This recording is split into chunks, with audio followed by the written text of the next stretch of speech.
Hey everybody, this is Danny Wilson. We're back with another Hot Bike Tech Tips video. This time we're going to be covering suspension, specifically on a 22 Lowrider ST. This has an inverted front end and a monoshock in the rear.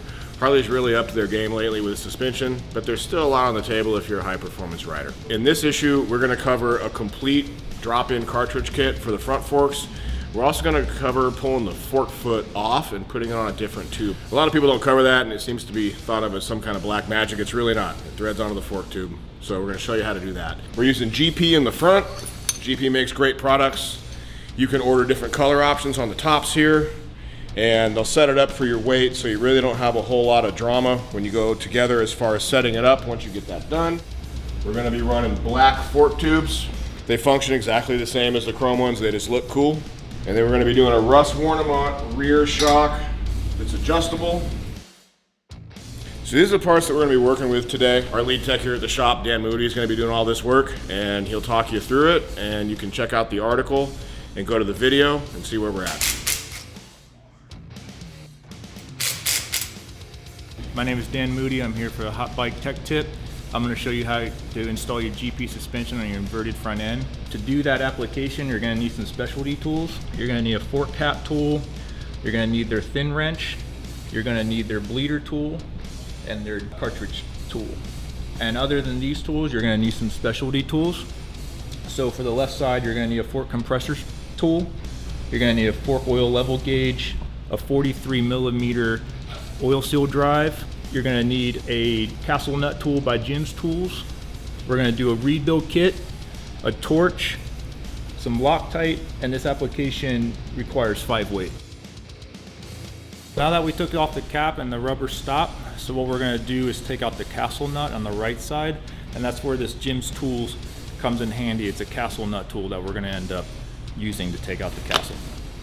And be careful when you do this because there's spring tension and you don't want it flying out.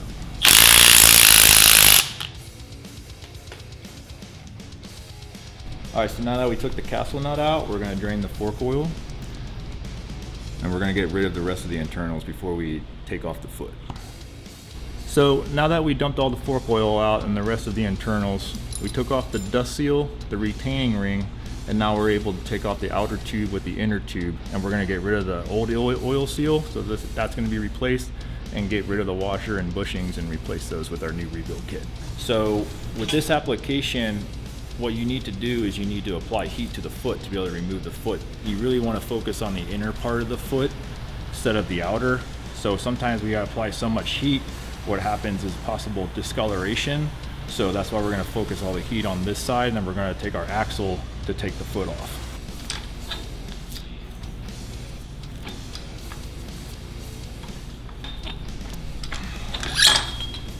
Okay, so don't touch it super hot. Let this cool down for a bit before installing the new fork tube. First thing we're going to do is you're going to want to take out the O-ring. To take out the washer, we're going to discard the washer, and then we're going to reinstall the O-ring prior to putting on the adapter that the GP kit comes with.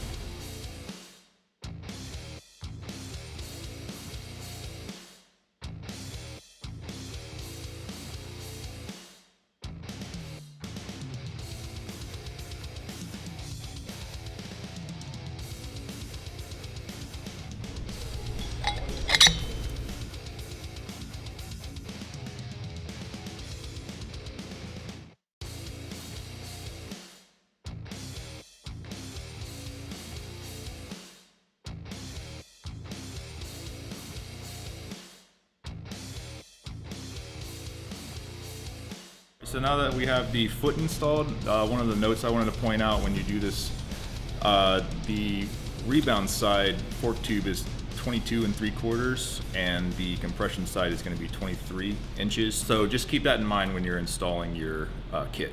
The next thing we're going to do, we're going to go ahead and put our dust seal on. All right, then next we're going to put our retaining ring on. And then next we're going to install a new oil seal. And what's really important to note is when you're installing this oil seal, make sure the numbers are facing out.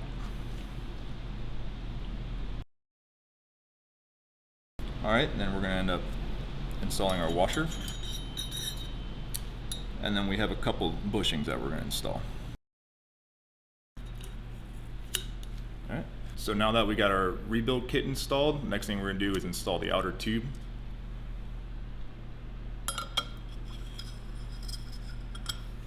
And then what we're gonna do is, I like to flip it over. I'll kind of hold up the retaining ring and dust seal. And we're gonna install the new oil seal with your 43mm driver. So what you're gonna wanna do is apply a bit of force.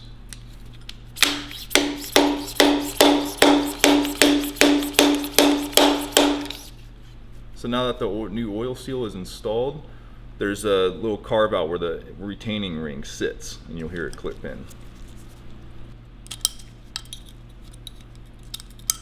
All right, and then we're gonna slide down our new dust seal. Just get a little bit of pressure. What we're gonna do next is we're gonna drop in our cartridge, which is gonna be your rebound side. All right, so we're just gonna drop that in. And what you're gonna have to do next, you're gonna take GP's cartridge tool and we're gonna tighten the cartridge down to the adapter in the foot that we installed.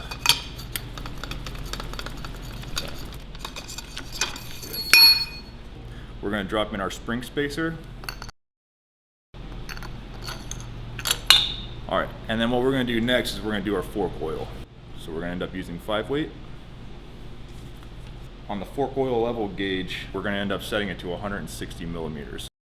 So before dumping in the fork oil, what you really wanna do is make sure this cartridge is level with the outer tube. So next what we're gonna end up doing is we're gonna use GP's bleeder tool, and we're going to install that onto the cartridge, and we're gonna bleed out the air. All right, so when you do this, you really wanna pull all the way up, about 10 to 20 times to really make sure that we're getting all the excessive air out, okay?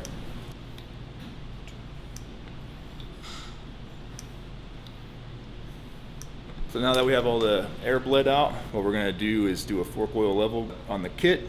So once again, we're gonna have it set at 160, and we're gonna go down and we're just gonna place it right on top of the outer tube like that.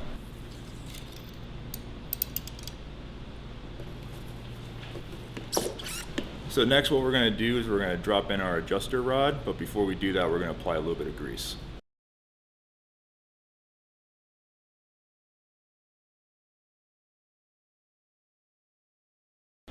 So next what we're gonna do is drop in the spring, but just remember to look for numbers or notches.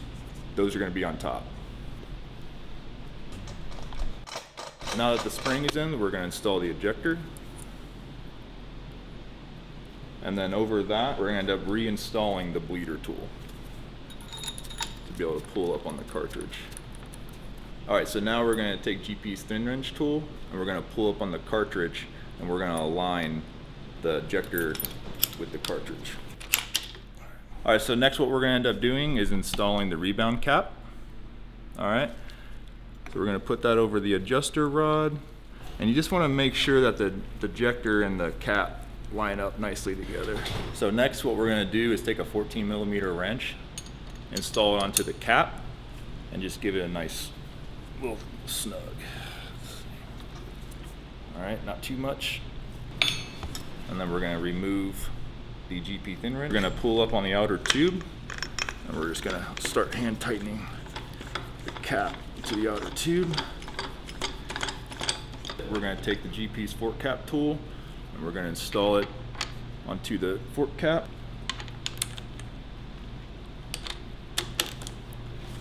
So we're gonna tighten it down. So we're just gonna tighten it down. Just give it a nice little snug. These are only 8 Newton meters, so not too much.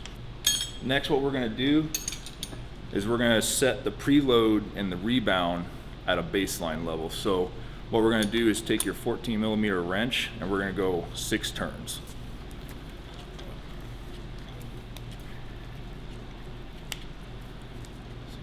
Next, what we're gonna do is we're gonna set the rebound. So what you're gonna do is take a 3mm Allen. We're gonna go all the way down, but not too tight. And then we're gonna back it out 12 times. So 1, 2.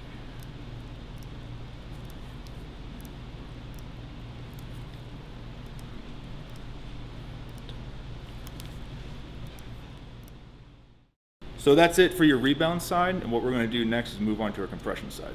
On the OEM inverted front end, you have a cartridge kit in it, so what you're going to need to do is actually have a fork compressor tool, and what that's going to do is actually lower the spring collar so you're able to get the cap off. So now what we can do is put a wrench on and take the cap off.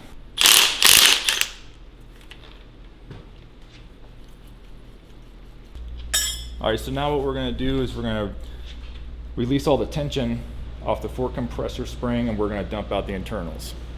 All right, guys, now that we have the left side disassembled, so the only difference between the right side and the left side with the lower foot is you're gonna have a screw that goes into the cartridge, and on this side, you will not have to remove the O-ring or the washer, so you're gonna leave those in. And from here, reassembly is the same as everything else that we've done already. So we just finished buttoning up the GP cartridge for the front end. Super excited about it. So what we're gonna do now is finish the suspension setup with a rear monoshock by Russ Warnemount. It's a 13.5-inch shock, so it's gonna have plenty of sag, comfortability on the highways, and rivets and dips in the road. So there's really not too much about setting up the rear monoshock. There's a cross member that you're going to be taking off, a couple zip ties, a few cables. You have a top bolt that you're going to be taking off that's on the right side. You have a bottom that's a T45, and on top of that is a pinch bolt that you're going to be removing. All right, so first thing what you want to do is use your flat jack, and what that does is eases tension off the shock, so it's easier to remove the hardware.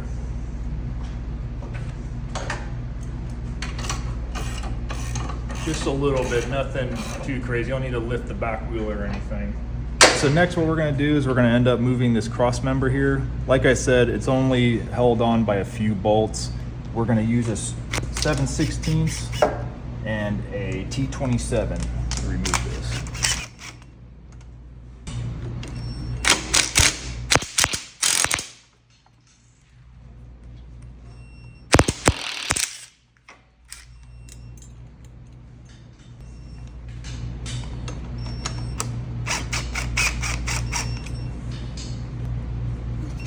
All right, just like that, that's removed.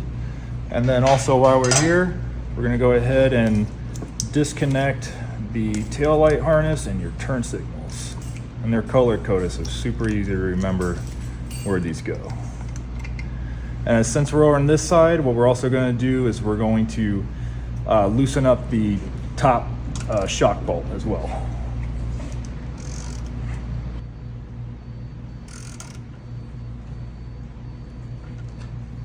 That's the bottom rear shock bolt that we're going to end up this one's going to end up being removed, but first we're going to loosen that pinch bolt on top there.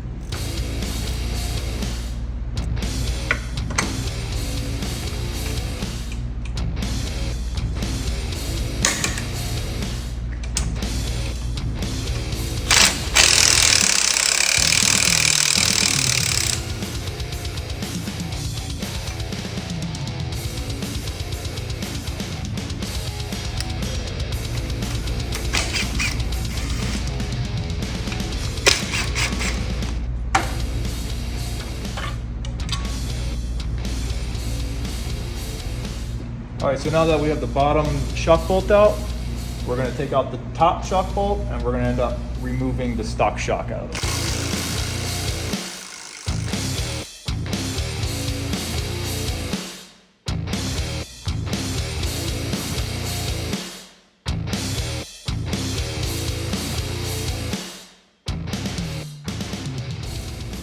So just want to point out, in some applications you will need to trim this bit of the fender so the reservoir hose line does fit. Okay, so now we're gonna go ahead and install the new rear Russ Warnemount shock.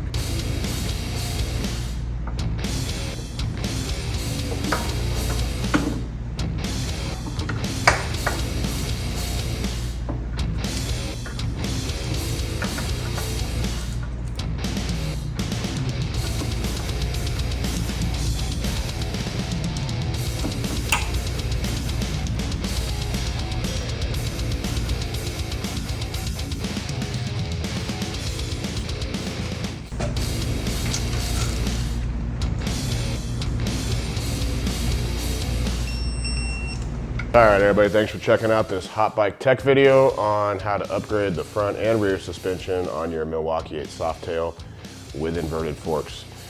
Hope you guys enjoyed it, hope you learned something, and we will see you next time.